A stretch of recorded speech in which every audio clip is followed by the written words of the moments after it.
What considerations did you take into account when you named your company? Was SEO one of them? Did you think about findability? I've had tons of questions come in about how a company name affects SEO. So if you're considering changing your company or clinic's name, or are about to launch a new company and you're trying to decide what to name the business, this episode is for you.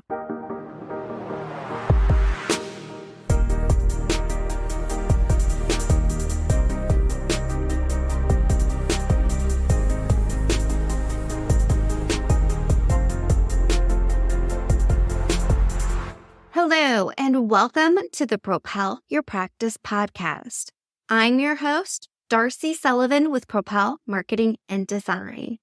If you're new here, welcome. We're excited that you decided to tune in. Today, we are talking all about the role your company name plays into SEO and online findability. In a few episodes from now, we'll dive into how to rebrand your company in a way that will help you with your findability online and SEO instead of harm. But today we're talking purely about picking a new name for your company or clinic. I don't know about you, but I love naming things. People, pets, products, product lines, companies, whatever it is, I love it. And as a kid, I even wanted to grow up to be one of those lucky people that got to name things like nail polishes.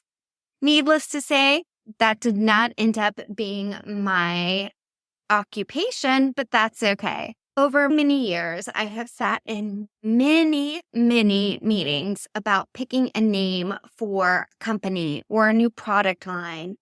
And in these countless meetings, I have often had to look away and try not to roll my eyes at some of the horrible ideas that I've heard. I'm sure we've all come across a company or two where we wanted to scratch our head and go, why on earth did they name their company that name? Well, oftentimes when I sat in on meetings or when somebody has asked me my advice on naming a product, service, or company, I look at it from a different direction than most. I look at it through the lens of SEO, search engine optimization. Now, truth be told, what we're going to discuss today not only relates to picking a company name, but you can also use the process that we're going to discuss today when you're considering naming a new product, a new brand line, a new procedure, or a technique before you apply for a patent, a company division, or if you're simply crafting or recrafting your company tagline. Like I said, when it comes to business names, I always look at them through the lens of SEO and brand awareness. If you haven't yet had the opportunity to watch our free training on SEO, I suggest that you visit propelyourcompany.com/learn. During that hour, we spend time diving into the basics of SEO. We talk about on-page SEO. Those are the actions that take place on your website to help improve your brand's online presence. We talk about off-page SEO. Those are the actions that you take outside of your website to help improve your overall brand awareness online. And we dive into the most critical element of SEO, and that's what holds those two areas together. And that is your branding and understanding how to connect with your target audience. So again, if you have yet to watch that free training, please feel free to do so. You can do that by visiting propelyourcompany.com/learn. And one of the reasons that we really dive into brand identity on that training, and we're diving into it in this episode, is that it matters. The words that you use to define your brand and to represent your brand matter. And when you're using words that people are searching for, just like that, you're going to get found. Now, the reason for today's episode is, I kid you not, in the past week and a half, I've had 3 people ask me about this specific topic.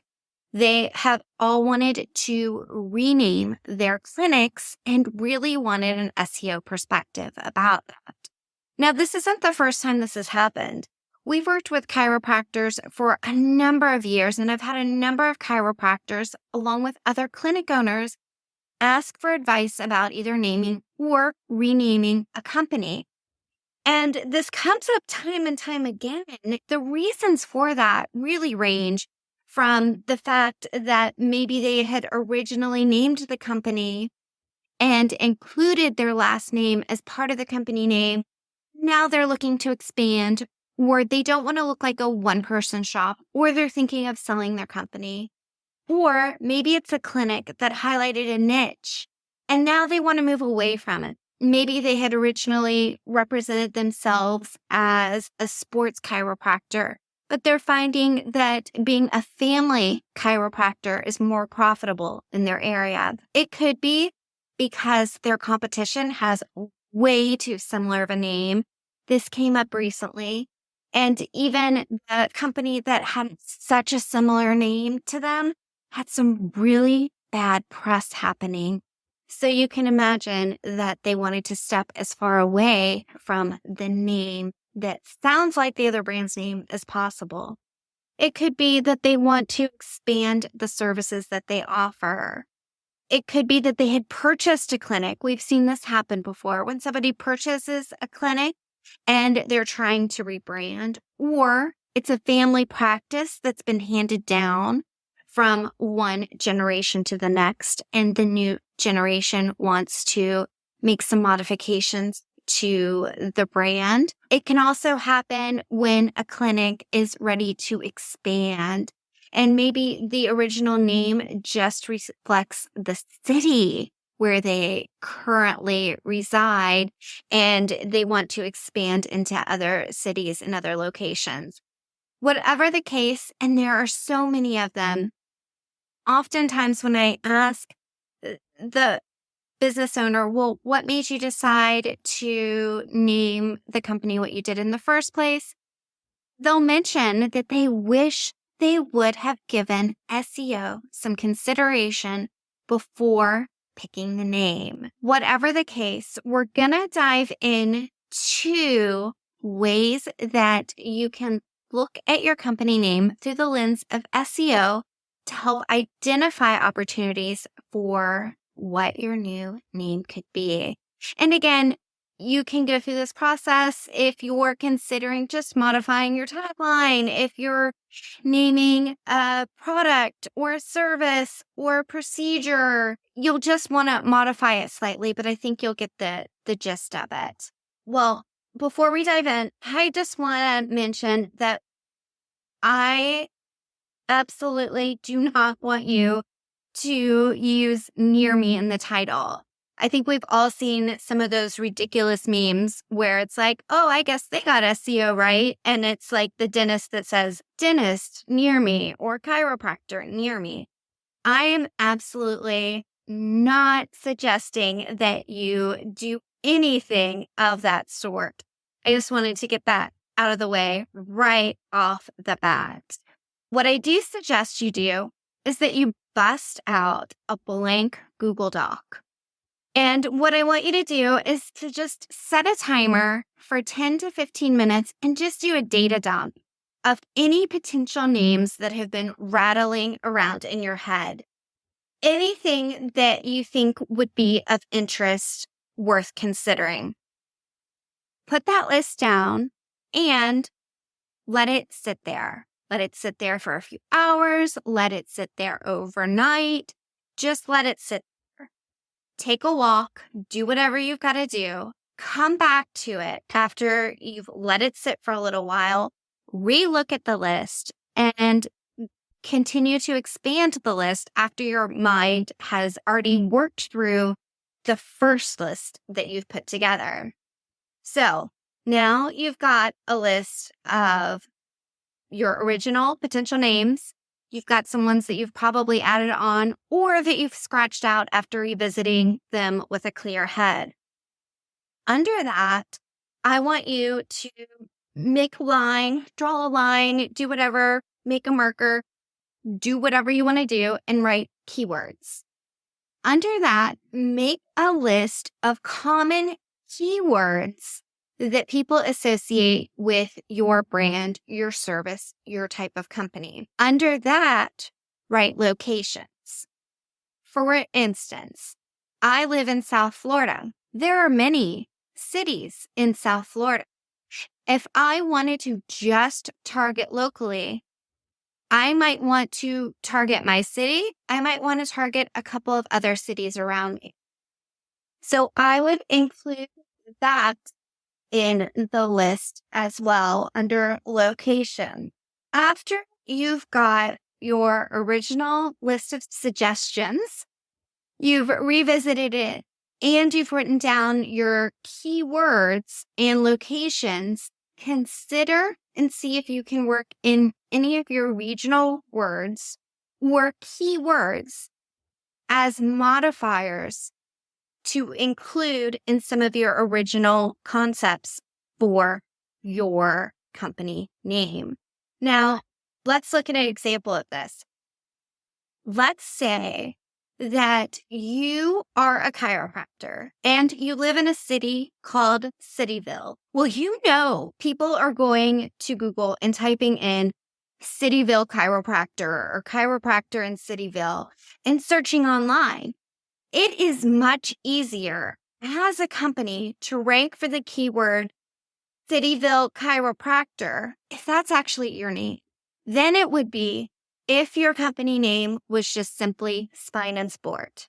Now, there's absolutely nothing wrong with the name of Spine and Sport, but I think that we can all agree that if your brand name represents what somebody's specifically searching for, it's going to be easier for you to be found. Now, you don't want to use a name that's too crowded.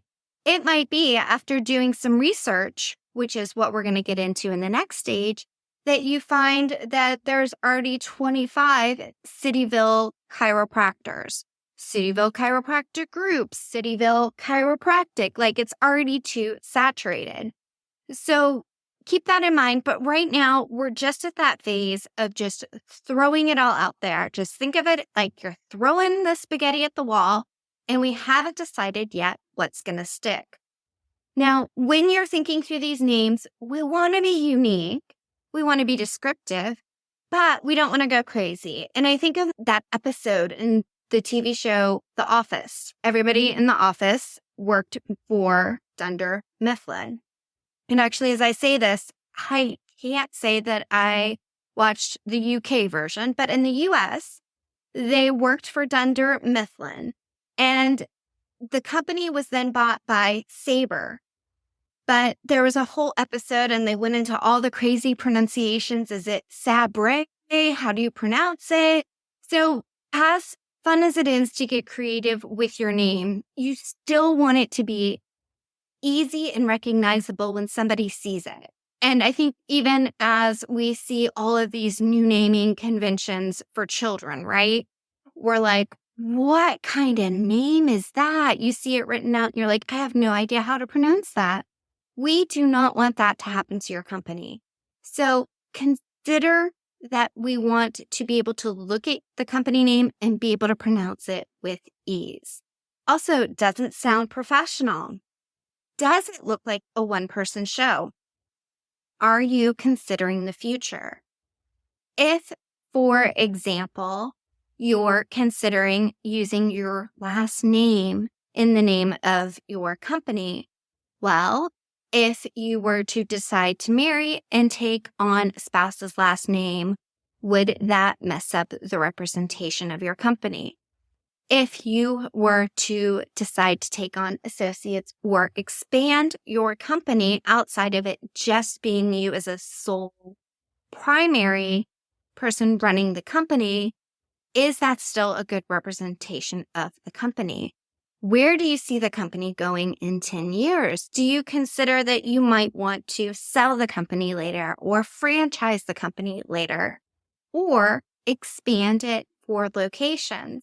I gave that example earlier when we were listing out locations after we had listed out keywords. I mentioned that I live in South Florida.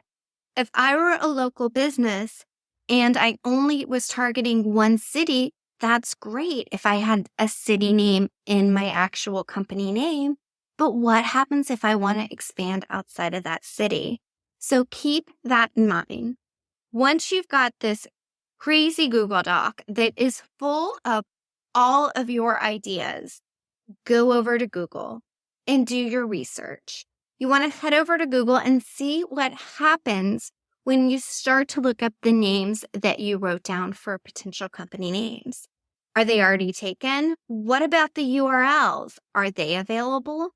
Now, you can go over to GoDaddy.com and type in a potential domain name. When you're considering your domain name, it doesn't have to be an exact match of your company name, but you want it to be close and easy for somebody to type in. You also ideally would like for it to be a .com. Now, if you find that the URL is available, go ahead and grab it before you completely decide on the brand name, because worst case scenarios, you would hate for somebody else to grab that company name as their URL before you have the opportunity to. And you can purchase the domain name, which is the URL, from various sources. It doesn't have to be from GoDaddy, but they're pretty cheap. And if you're in the stage of still deciding what to do, you can purchase a couple of them and just purchase them for a year until you decide what you want to do with them. You're not going to spend billions of dollars doing this. And just as a side note, I know a lot of people try to get a URL that has a bunch of keywords shoved in it. That doesn't work the way that it did, 20 years ago. So don't spend $1 billion getting a URL just because it has specific keywords in it, especially if it doesn't match your company name. So once you've done your research, you've got your mega list of potentials. You have looked at them online to see, is it too crowded? Are there other companies that already have that name? Or is this a fresh new name that would be good in the marketplace? You've also checked for domains to see what's available that would match. Also go over to social media and do a search for those company names and see what shows up there to make sure that's not too crowded. Once you've got that done and you've got like your short list in order, then it's time to get other people's opinion. Now, make sure when you get other people's opinions that you're asking them and you're taking their feedback with a grain of salt, right? After all, usually it is your company.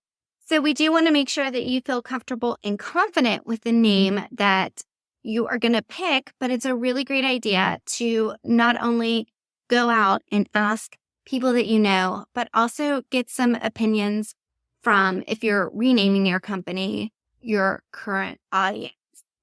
It could be a fun way to get them involved with your rebrand, which we'll talk about in another episode. If you take to social media and tell them you've got a couple choices and see what they do if you ask them to vote. It would actually be a really fun campaign to run. Okay, well, I hope that this gave you some insight and some things to think about when it comes to findability and your brand name. Again, in a couple of weeks, we will dive into SEO considerations when you are rebranding your company and even changing your domain. Well, hey, before we head out, I want to invite you to join in on a free masterclass I put together on the 5 secrets to owning the first page of Google without paying for ads. You can find a link to sign up for this free masterclass in the show notes for this episode or by visiting propelyourcompany.com/learn. During this workshop, we do a deep dive into strategies to help you improve your online presence, including your Google business profile. That's what used to be called the Google My Business listing and what controls the Google Maps section, along with how voice SEO plays a big role in today's search and where you should be focusing your efforts online for the biggest impact. All right. Well, that's it for today. Again, you can join the masterclass by visiting propelyourcompany.com/learn. And if you have a topic that you would like to hear on an upcoming episode of Propel Your Practice, please send it in by visiting propelyourcompany.com/podcast-topics or looking for the link in the show notes. Thanks so much for your time. I'll talk to you soon.